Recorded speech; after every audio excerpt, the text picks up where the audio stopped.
Good day, ladies and gentlemen. Welcome back to the Dirty Bat Walsh channel. I can't say I'm dirty right now because I just hopped out of the shower. So, it is what it is. I used to have a guy call my house all the time, this guy I was working on theater with. And he'd always ask for dirty. And my girlfriend would always answer, because I was always in the shower. So it was kind of whatever. Fuck. The things that make my life entertaining. But I'm just here to do a quick video. I want to thank you all for your kind words about Mitch yesterday. Yesterday was a fucked up day, man. Yeah, it was just, I can't remember, what else happened? Everybody was in a bad mood, everybody was in a low mood. It was crazy. But anyhow, today's a new day, and I had a wonderful morning with my children, and I'm going to have a wonderful evening as well with my children. But right now I've been doing a lot of nasal snuff lately, and excuse me. So I figured I'd pull out my old favorite, which I still have a bit left of, is my Crystal's original, genuine snuff. This is my favorite tobacco product ever made. And now I use it sparingly, but I used to, Suit and Tie Dip and Chew guy sent me this can half a year ago, I guess, and I've just been using it very sparingly. So we'll get the pen cap and spoon here. I've already done a couple videos on this, I'm sure, but since 1926, McChrystal's original, genuine, prepared and packaged by McChrystal's, Leicester Limited, England. www.mcchrystals.co.uk. This tobacco product damages your health and is addictive. That's really all it's got on it. And there's a little wee rubbed out warning label on the back that says the same thing. It's addictive and damages your health. So let's damage our health a bit here with a bit of McChrystals. McChrystals is, I love mentholated snuff, and McChrystals is the best mentholated snuff going. Let me see if I can pull out this ball just to show you. Like, look at that stuff. That's awesome. It's got a menthol to it, but it's also got like a camphor oil or something to it. Like, it's not like a turn your fucking brain freeze. They make another one called, I guess it's called Highland Ice. It used to just be called McChrystal's Menthol. And this is the original. And they had another one called Menthol. And I bought a can of it once. I used to go, there used to be this great tobacco store in Toronto called Tobacco Haven, back before the tobacco apocalypse in Canada. And they sold everything, man. They sold tons of different kinds of nasal snuff, all kinds of dip. Mostly cigars and pipe tobacco and cigarettes and stuff too, but they had it all, man. And then it was like you hop off the bus from Peterborough to Toronto, you walk 10 feet and you're there. It was great. It is no more. But yeah, I used to go and buy 10 cans of McChrystals or more at a time. I'd save up $100 or something and go down to Toronto and buy tons of this snuff.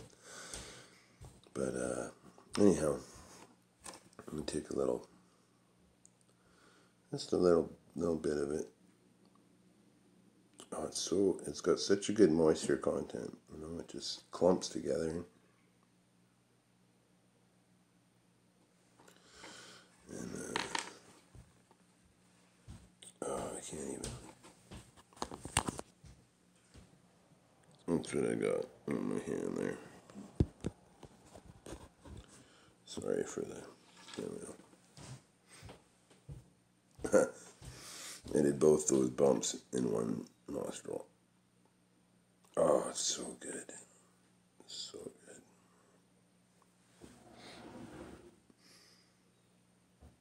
Oh, yeah. It's just this beautiful, mild, mentholated snuff. It is very heavily mentholated. But, like I was saying, it's nothing like what used to be their menthol product. Now it's called Highland Ice, which is a perfect name for it, because it's brain. Like I bought a can by mistake once, and not by I was like, oh, well, this is interesting, and until I opened it up and tried it, and I was just like, holy moly, this is too strong menthol for me, even. But I had a friend at work who liked it. We used to keep it back by the smoking doors at work, and when I worked at the soul food restaurant, and oh yeah, so good. Yeah, we kept it by the smoking doors at the soul food restaurant I worked at, and people would try it. We'd dare people to try it, stuff like that. But boy, is it good. Yeah. Huh. I had a friend, my old friend Stephen Southall. He would often ask me, why do you want to do something that makes it look like you got poop running out of your nose? And I was like, how do you answer that? I remember one night I was in St. Catharines. The Silverhearts were playing a show at the Merchant Ale House, and I had a can of Samuel Gawith apricot menthol on me. And it's a very pleasant snuff. It's very nice, very easy to take. It's like the ideal snuff for beginners, I think. So whenever I pull out the can, people who don't know me say, what the fuck are you sticking up your nose? Because nobody thinks about snuffing. Nobody does it anymore around here. So I'd always just offer them some. I say, well, would you like to try it? It's just tobacco with some or oils and menthol in it and stuff. Smells like apricots. And I had one guy, he saw me do it, and he was like this kind of big bro, like this big Chad guy. And he's like, what the fuck are you doing? What are you fucking doing, buddy? And he was kind of confrontational even, So I came back at him and I just said, it's just tobacco. Would you like to try some? And he said, yeah, okay, sure, like, I'm not afraid, and so I gave him a little bump, just a little bump, and he snorted it like cocaine, because that's, people don't know that you don't sniff snuff like cocaine. You just lightly sniff it. Even when you tell them, they fucking, snort it up. And this guy, after he took it, he looked at me and he's like, you're a fucking asshole, buddy. I'm like, why? He's like, because you just ruined my night. My fucking face feels like it's melting. And I was like, I'm sorry, dude. I think if I wasn't with my band, he probably would, if it was just me and him, he probably would have punched me. So I'm glad that didn't happen. I'm sure he lived to tell the tale another day. That was an interesting trip. We stayed at the owner of the pub that we played. We stayed at his apartment. I'm not sure if this was the same night or another night, but it doesn't really matter because every night in St. Catharines was kind of like just a blur. But anyhow, Jonny, the owner of the Merchant Ale House, he loved the Silver Hearts. He fucking loved us, and this is back when we were all partying all the time. I was drinking my face off all the time, and so we had we after the gig, he was like, he took us downstairs to like the where like the dining room seating downstairs or whatever, where nobody was, and he had like bottles and bottles of liquor on the table, like just, you know, vodka, gin, bourbon, scotch, rye, like whatever the fuck, all over the table. And he poured like a big pitcher of mix and another kind of mix, and we just fucking drank, like drank, and you know, we were doing some other stuff that was kind of like snuff, but it wasn't. It was something you should snort, like cocaine, because it was. And yeah, so it just turned into a fucking banging party all night. We went, and Jonny lived upstairs in the Merchant Ale House, right? So we all went up to his apartment, and we're hanging out and drinking and smoking dope and doing all kinds of shit. You know, we were doing it all, and I'm sitting next to Jonny, right, and it gets to be,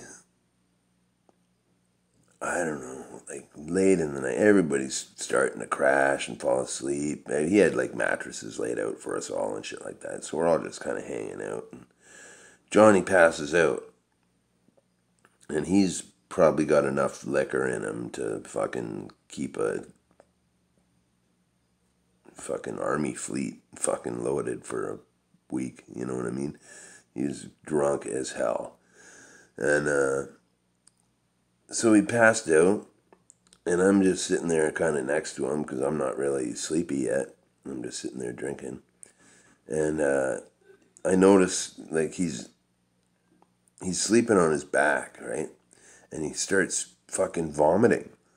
He's like, you know, throwing up in his sleep, right? And he's going to choke, right? So I rolled him over on his side, and I stuck my fingers in his mouth, and I pulled all the fucking puke out of his mouth so he didn't choke. And I just sat up and watched him until he was okay, you know? Anyways, so I eventually fell asleep, and I woke up about 2 hours later to Jonny standing above me, and he had like a 6-pack of beer all open in his hands, and he's like, "Hey man, you want to come listen to some 3-chord Gord with me, man?" And I was like, "What?" And he's like, "I got tons of Gordon Lightfoot in the next room." Gordon Lightfoot, if you don't know, he's a huge Canadian music icon. And